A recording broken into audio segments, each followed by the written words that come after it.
Bismillahir Rahmanir Rahim. I begin in the name of Allah, the All Beneficent, the All Merciful. Nafsul Mahmoom, a heart-rending tragedy of Karbala, by Sheikh Abbas Qummi. Chapter 2, Translator's Note.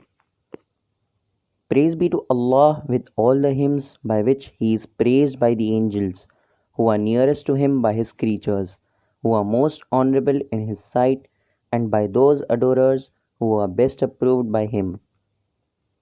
A praise that excels all praise in the same way as the Lord excels all His creatures, and His blessings be upon His messenger, peace be upon him and his pure progeny, the Prophet of mercy, and upon his pure progeny, peace be upon them, who are the lanterns in darkness and brilliant minarets of guidance and high lofty standards of religion, and his special blessings on his last deputy and his remaining emissary, the expected Mahdi. May Allah hasten his glad advent.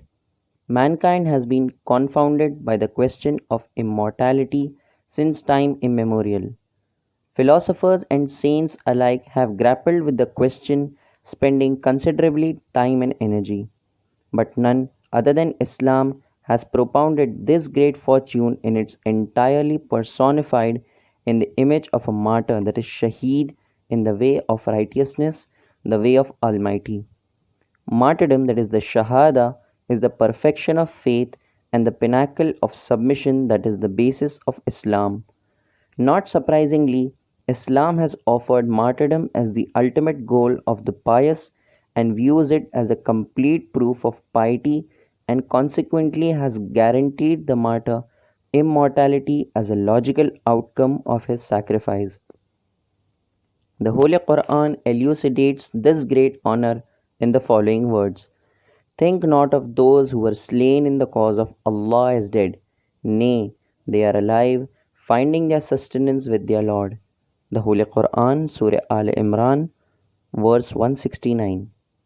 Thus, it has always been the earnest desire of a devout Muslim to acquire this great felicity and attain everlasting bliss. The concept of martyrdom, that is Shahada, in Islam can only be understood in the light of the Islamic concept of holy struggle, that is Jihad, and the concept of Jihad may only be perceived if the concept of the doctrine of enjoining good, that is Amr bil Ma'ruf, and forbidding evil, that is Nahi anil Munkar, is properly comprehended. The concept of martyrdom in Islam has been misunderstood by both Muslims and non Muslims. Martyrdom is closely associated with the concept of jihad. Most non Muslim scholars, intentionally or unintentionally, have defined jihad as the holy war and thus have misunderstood jihad and shahada. In the literal sense of the term, jihad means to struggle or to strive. In the words of Ayatollah Sayyid Muhammad Hussain Beheshti, who died in 1981, jihad literally means utmost effort to achieve an objective. In Islamic terminology, it means to endeavor and make sacrifice for the cause of Allah, that is, for the deliverance of the people from injustice and subjugation, restoration of belief in Allah's unity, that is Tawheed, and establishment of a just social system. Islamic scholars have classified jihad into two types. The first, Jihad al Akbar, the greatest jihad, that is, the jihad against the passions of one's own self, and second, Jihad al Asghar, that is, the lesser jihad, that is, struggle against the oppressors to establish truth in the path of Allah and safeguarding humanity. Coming back to Shahada, the word is derived from the Arabic verbal root Shahada, which means to see, to witness, to testify, to become a model and an exemplary, that is Shaheed. Shahada therefore literally means to see, to witness, and to become a model. A Shaheed is a person who sees and witnesses, and he is therefore the witness, as if the martyr witnesses and sees the truth and thus stands by it firmly, so much so that not only does he testify it verbally, but he is prepared to struggle and give up his all for the truth. thus to become a martyr, that is Shaheed. In this way, and by this struggle and sacrifice for the sake of truth, he becomes a model, a paradigm, and an example for others worthy of emulation. Both Shaheed, that is martyr, and Shahid, that is a witness, are derived from the same Arabic root. The renowned philosopher and scholar of the Muslim world, Ayatollah Murtaza Mutahhari, in his literary work Ash-Shaheed, lucidly describes the role and importance of the martyr and martyrdom in the following words: all those who have served humanity in one way or the other, whether as scholars, philosophers, inventors, or teachers, deserve the gratitude of mankind. But no one deserves it to the extent the martyrs do, and that is why all sections of the people have a sentimental attachment to them. The reason is that all other servants of humanity are indebted to the martyrs, whereas the martyrs are not indebted to any of them. A scholar, a philosopher, an inventor, and a teacher require a congenial and conductive atmosphere to render their services, and it is the martyr who, with his supreme sacrifice, provides that atmosphere. He can be compared to the candle whose function is to burn and get extinguished in order to shed light for the benefit of others. The martyrs are the candles of humanity. They burn themselves out and illuminate humanity. If they do not shed their light, no human organization can shine. But what is the basis of the sanctity of martyrdom? It is evident that merely being killed can have no sanctity. It is not always a matter of pride. Many a death may even be a matter of disgrace. Martyrdom is the death of a person who, in spite of being fully conscious of the risks involved, willingly faces them for the sake of a sacred cause, or as the Holy Quran says, in the cause of Allah, that is, fi sabilillah. Martyrdom has two elements. Firstly, life is sacrificed to achieve a sacred cause, and secondly, it is made consciously and willingly. A martyr, through his blood, immortalizes his entire being. His blood forever flows in the veins of the society he belongs. Every other group of people can make only a part of its faculties immortal, but a martyr immortalizes all his faculties. Ayatollah al-Udma Sayyid Ruhullah Musawi al-Khomeini, while extolling this great felicity, says, martyrdom is eternal honor, and martyrdom is the secret of victory. The best and most prominent example of struggle against oppression for enjoining good and forbidding evil is embodied in the exalted personality of Imam al Hussein, peace be upon him, the grandson of the Holy Prophet Muhammad, peace be upon him, and his pure progeny, whose martyrdom was an event of momentous political and religious significance in the Islamic world and has a powerful impact upon the Muslim community in particular and humanity as a whole. From the time it occurred in the middle of 7th century, that is approximate 680 AD, which approximates to 61 years after Hijrah, right up to the present day and for all times to come. To understand the struggle at Karbala in Iraq, we need to turn back a few pages of history. It was a divine decree and the need of the hour for Imam Hassan, peace be upon him, the elder grandson of the Holy Prophet Muhammad, peace be upon him, and his pure progeny, to enter a peace treaty with Muawiyah, the son of Abu Sufyan and father of Yazid, thus shifting the temporal rulership to him. But before shifting the caliphate to him, Imam Hassan, peace be upon him, laid down some specific terms and conditions for Muawiyah to abide by, which were readily accepted by him. The terms being, first, that Muawiyah will abide by the holy book, that is the Quran of Allah and the Sunnah of his Prophet.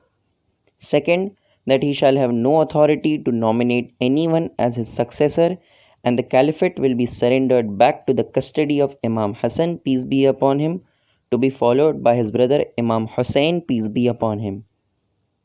Third, that the Muslims of Syria, Iraq, Hijaz, and Yemen shall enjoy peace and amnesty. Fourth, the friends and companions of Imam Ali, peace be upon him, and all their women and children shall be protected against all fear and shall be allowed to live in peace. Fifth, that Muawiyah shall not in any way, either openly or secretly, plot against, injure, or threaten Imam Hassan, peace be upon him, Imam Hussein, peace be upon him, and other kinsmen of the Holy Prophet Muhammad, peace be upon him, and his pure progeny. He will abstain from afflicting any loss of life or property, directly or indirectly, to the members of the Imam's family. Sixth, that he shall pay the annual yield of the land of the Rabjur to Imam Hassan, peace be upon him. And seventh, that abusive language shall not be used with reference to Amirul Mu'mineen Ali ibn Abi Talib, peace be upon him, and that the custom of cursing Ali, the fourth caliph, for the Sunnis and his followers in prayers and on pulpits shall be discontinued. The terms of the peace treaty, as given above, have been recorded with slight textual variations by all the historians, that is, Tabari, Ibn Athir, Ibn Hajar, Ibn Shahna, Abul Fida, etc., and all the above mentioned have unanimously noted that Muawiyah did not observe any of the terms. In fact, he shamelessly declared, "O Muslims, I have succeeded in acquiring power and dominion over you by means of peace treaty with Hassan. Now all the terms and conditions of the treaty lie under my feet, and it simply rests with my whims to abide by them or not." But although the temporal caliphate was shifted to Muawiyah, the divine leadership and religious authority, that is spiritual caliphate, remained with Imam Hassan, peace be upon him, being the beloved grandson of Prophet Muhammad, peace be upon him, and his pure progeny, and himself an exemplar of excellent morals and virtue. Astute, unscrupulous, and pitiless, the first caliph of the Umayyads, Muawiyah, shrank from no crime necessary to secure his position. Murder was his accustomed mode of removing a formidable opponent, says Osborne. Muawiyah always aspired to perpetuate the caliphate into his own family, that is the Banu Umayyah, but could not do so until Imam Hassan, peace be upon him, was alive. Thus he allured Ja'da bint Ash'as, an avaricious wife of Imam Hassan, peace be upon him, into poisoning him, and ultimately achieved his goal.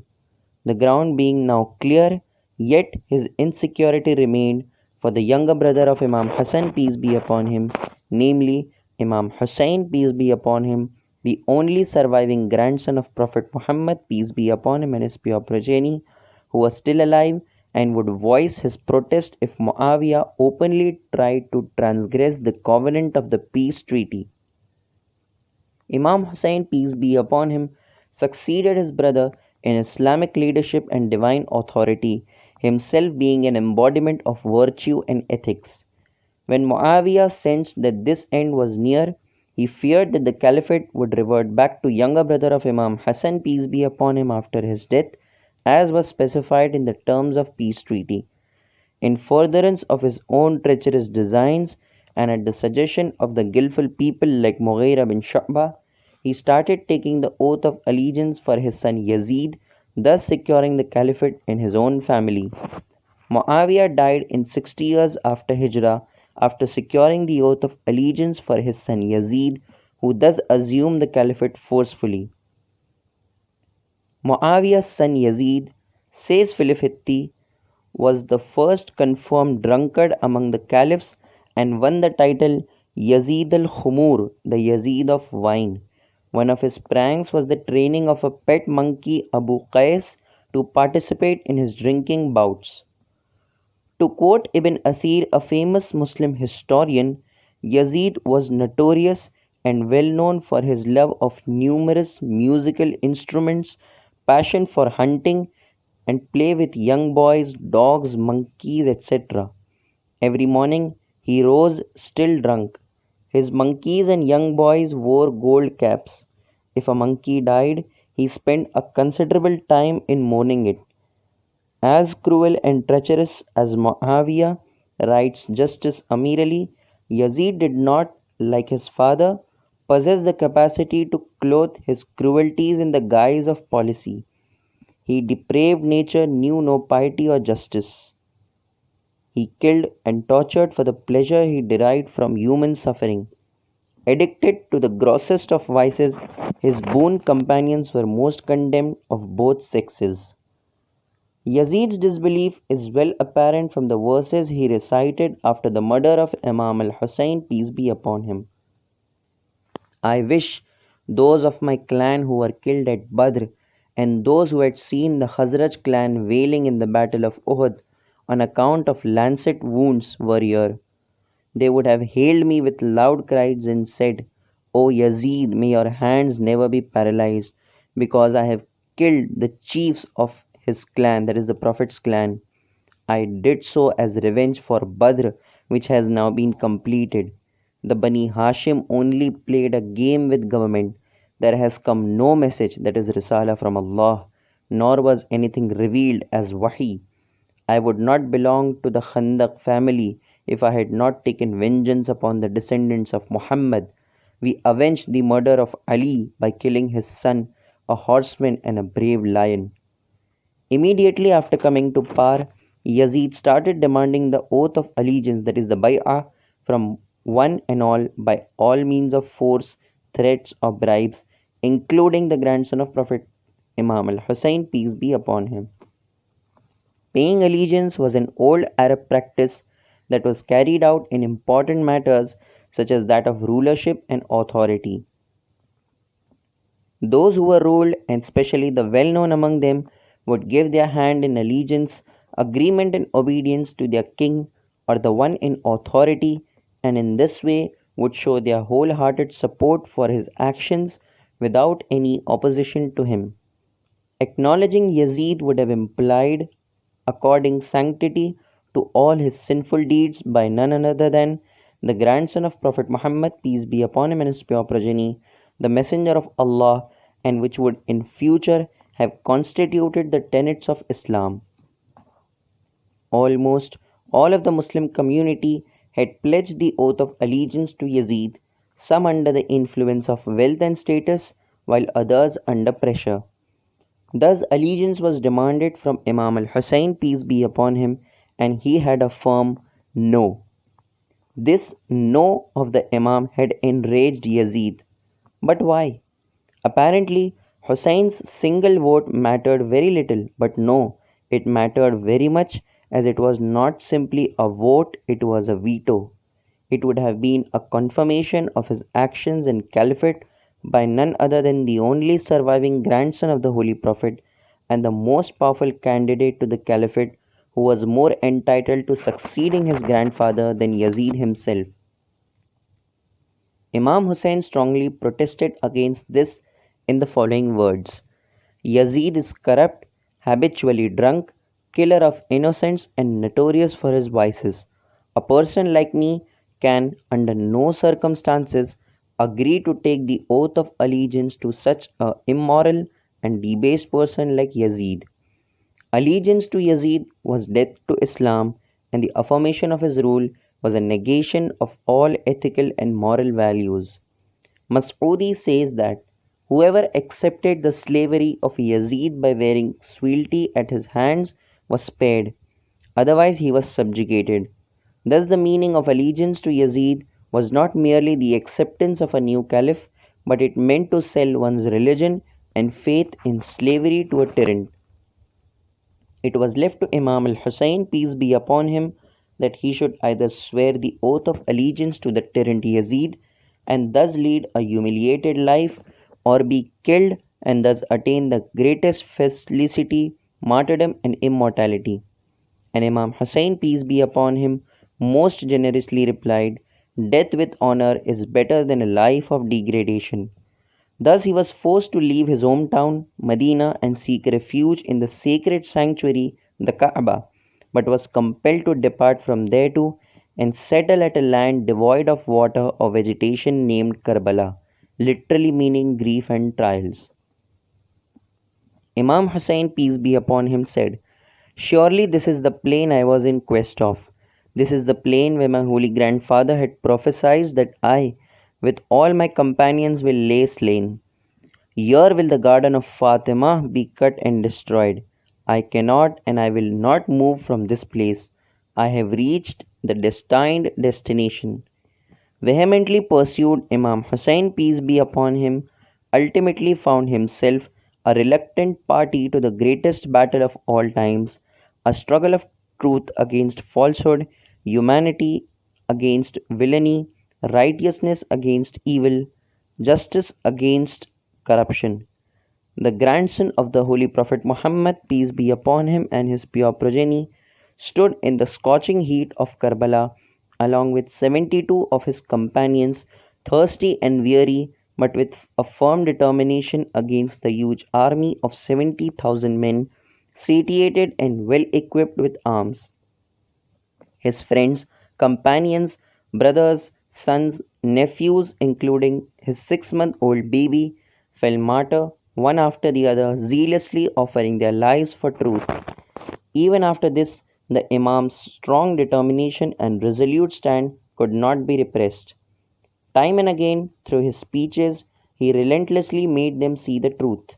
He invited them towards righteousness and forbade them from evil and immorality. But they were heedless and obstinate in their ignorance. Now Hussein stood alone in the desert of Karbala in the midst of the forces of evil and corruption. But before laying down his life, he displayed to them his unique valor that he had inherited from his father and pushed back the army until voices of request sprang from amidst them. One of those who fought the battle of Karbala against him says, I have never seen a person bereaved of his sons, menfolk, and his companions more lion hearted than him. The foot soldiers were scattering to his right and left like goats when a wolf come upon them. It was the voice of Allah the Almighty that called out to him, saying, O serene soul, O soul that art at rest, return to your Lord, well pleased with him, well pleasing him. So enter among my servants and enter into my paradise. The Holy Quran, Surah Al verse 27 to 30. Reference Tariq Kamil of Ibn Asir. Hearing this, Imam sheathed his sword and bowed down his head in submission to Allah. Seeing this, the enemies pounced upon him like hungry wolves and cut off his sacred head while still in prostration. Thus Hussein was martyred, but his concept, aim, ideology, and above all, the truth prevailed. Some men think that at Karbala, Imam Hussein, peace be upon him, lost the battle. But if one tries to understand the personalities of Imam Hussein, peace be upon him, and Yazid in the light of their respective aims and objectives for which they fought battle, Hussein was decidedly the victor in the fulfillment of his objectives. The mission of Hussein was not to allow Yazid to undo the spiritual and moral treasure of Islam which the latter was bent upon destroying. Hussein faced the worst types of oppression. He suffered death and destruction. His immediate relatives were subjected to torture and butchery. His womenfolk and tender children were humiliated and taken captives. But the cumulative forces of coercion could not deter him from fulfilling his objectives. One cannot also ignore the complete resolve and unflinching faith that these womenfolk, led by Sayyida Zainab, peace be upon her, and Sayyida Kulthum, peace be upon her, the sisters of Imam, and the tender children displayed in the objectives that Hussein stood for at Karbala and much after that. Even these frail and tender members of the household of Hussein had to pass through untold trials and torment and have made sacrifices that are unparalleled in the annals of history. With his blood, Hussein saved the richest and noblest possession of mankind, spiritualism. By his sacrifices, Hussein created a new manifesto for men and women of the entire world and for all times to come. Soren Kierkegaard has truly said, the tyrant dies and his rule ends, the martyr dies and his rule begins.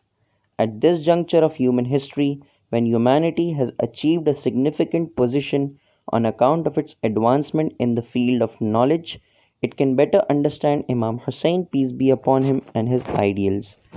Beyond doubt, the world has progressed in the fields of science and technology, but in social and moral fields, there has been no considerable improvement.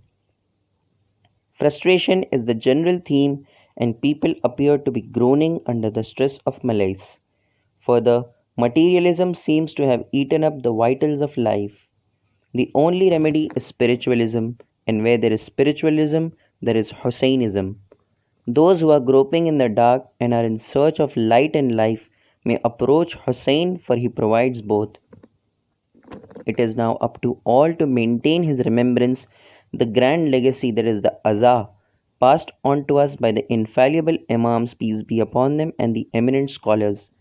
We should thus preserve its honor and sanctity, and above all, voice our protest against any kind of injustice and immorality which prevails in the society in one form or the other, thus following the footsteps of Master of Martyrs, Imam Hussein, peace be upon him, who is a paradigm of truth, morality, humanity, justice, and righteousness. Ayatollah al-Udama Sayyid Ruhullah Musawi al-Khomeini says, let Ashura mourning gatherings in commemoration of the martyr of noblemen and the oppressed, Imam Hussein, be held with increasing attendance and splendor, for these ceremonies mark the triumph of reason over ignorance, justice over tyranny, trust against treason, and Islamic rule over that of a despot. Let the blood smeared flags of Ashura be hoisted higher and higher as token of the arrival of the day for the oppressed to take their vengeance against oppression. Lastly, as Ben Jonson says, who falls for the love of God shall rise a star. Numerous books have been compiled by Muslim and non-Muslim authors regarding the martyrdom of Imam Hussein, peace be upon him, its concept, significance and effects. Ayatollah Aqa Buzurg Tehrani, who died in 1389 after Hijrah, approximating to 1970 AD, in his encyclopedic work entitled Az-Zari'a ila Tasanif Ash-Shia, mentions the names of 2000 books written in various languages on this subject alone until his time.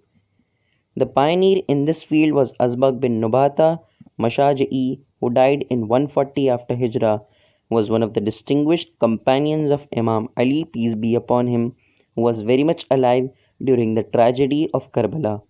He was the first to compile a book on martyrdom, that is Maqtal of Imam Hussein. He was followed by Jabir ibn Yazid Ju'fi, who died in 128 after Hijrah, was a companion of Imam Muhammad al-Baqir, peace be upon him, and Imam Ja'far al-Sadiq, peace be upon him. Following them was Abi Mikhnaf, Lut ibn Yahya bin Sa'id Yazdi, who died in 157 after Hijrah. Abi Mikhnaf was alive during the tragedy of Karbala and had the opportunity to meet and personally interview those who were present in Karbala and directly relate from them. He wrote the renowned book named Maqtal al-Hussein, as opined by the author in his preface that Maqtal referred to by Allama Majlisi in Bihar al-Anwar is not the original Maqtal, while this book is extant and also quoted by some ancient historians who have narrated from him in their books, namely Tabari in his Tarikh, Balazuri in his Asnab al-Ashraf, Ibn Kathir in his Tarikh. Mention must be made of the 4 manuscripts of the Maqtal located at Gotha, number 1836, Berlin, Sprenger, numbers 159 to 160, Leiden, number 792, and St. Petersburg, Am, number 78. It was from the first two that Ferdinand Wustenfeld made a German translation of the work entitled Der Tod de Hussein ben Ali und die Rache, Göttingen 1883. Reference, Origins and Early Development of Shia Islam by S.H.M. Ja'fari. Other ancient compilers being Nasr bin Muzahim Manqari, who died in 212 after Hijrah, Muhammad bin Umar Waqidi, who died in 207 after Hijrah, Abu Ishaq Ibrahim ibn Ishaq Nahwandi, who died in 269 after Hijrah, Ibn Ishaq Saqafi, who died in 283 after Hijrah, Ahmad ibn Abi Yaqub, who died after 292 after Hijrah, Ibn Asam Kufi, who died in 314 after Hijrah, Abdul Aziz bin Yahya Jaludi, who died in 332 after Hijrah, Abul Faraj Isfahani, who died in 355 after Hijrah, etc. The book Nafsul Mahmoom, literally the sigh of the aggrieved, is a comprehensive work authored by the eminent traditionist Sheikh Abbas Qummi, may Allah bless his soul, who died in 1359 after Hijrah, approximately 1940 AD, who has compiled it quoting from various authoritative books as stated by him in the preface of this book. Nafsul Mahmoom forms the basis of reference for contemporary authors, researchers, historians, and orators, that is, the Zakireen, and is acclaimed by one and all. The present spiritual leader of the Islamic Republic of Iran, Ayatollah al-Ulama Sayyid Ali al-Husseini Khamenei, in one of his speeches of 29 Dhul Hijjah 1415 after Hijrah, while highlighting the importance of Ashura and Azadari to the ulama and seminary students, specifically said that for the mourning of Imam al-Hussein, open and read the book Nafs al-Mahmoom of Muhaddith Qummi. You will witness that it will be a means of invoking grief for the listeners and will give rise to a tempest in the sea of the love of Ahlul Bayt. Sheikh Abbas Qummi was a master traditionist, being the student of the celebrated scholar Ayatollah Mirza Hussain Nuri Tabarsi. He has authored numerous important books, namely Safinatul Bihar, Muntahiyul Amal, Tuhfatul Ihbab, Kunna wal Alqab, Baytul Ihzan, Tuhfatul Razawiyya, Mafatihul Jinan, which is the renowned book of Dua, etc. The present book happens to be the second in the translation series of Muhaddis Qummi's books, the first being Manazil al-Akhirah. For the sake of convenience, I have divided the book into two volumes, the first one ending at the martyrdom of the companions of Imam Hussein, peace be upon him, and second volume beginning with the martyrdom of the Bani Hashim, ending with the revenge of Mukhtar ibn Abi Ubaid Saqafi and the elimination of Ubaidullah ibn Ziyad. Being purely reportage, the author has directly quoted the versions of the narrators and has refrained from altering the original text or furnishing his own opinion regarding a particular report, except in some cases. Being a translator, I too have emulated him and have neither added nor deleted any text from the original narration. Perhaps the readers may find some of the reports as being unacceptable or against what is popularly understood. Wherever I have found it necessary, I have annexed notes to it for further understanding and clarification. Thus, readers are requested to refer to these notes. Arabic being an eloquent and a lucid language, it is usually impossible to translate certain words or phrases into any other language. Thus, it becomes necessary at some places to quote the original Arabic words. Notwithstanding whatever knowledge and effort put in such work, it remains far from being perfect, for perfection is the essence of Allah. I therefore request the readers to write in should they feel it necessary to raise any point or make any remarks in so far as the translation goes and not the actual text of the book. Last but not the least, may his, that is Imam Hussein's angelic soul guide us and act as a beacon of light to restore sanity in this strife-torn world full of vices and immorality, with men thirsting for each other's blood despite all the scientific achievements he has gained. The need for remembering Imam Hussein, peace be upon him, his achievements, and practicing his ideals is ever so imperative. May the Imam accept this humble service of mine, seeking his pleasure and the pleasure of Allah, and may Allah exalt the position of the author of this informative book, Sheikh Abbas ibn Muhammad Reza Qummi, and offer him refuge under his empyrean in Qiyamah amongst the slaves of the Ahlul Bayt, peace be upon them. Ejaz Ali T. Bhujwala Al Husseini, ejazali at hotmail.com, Baqirul Ulum Islamic Library and Research Center, Mumbai, India. Friday, 16th March 2001, 20th Dhul Hijjah 1421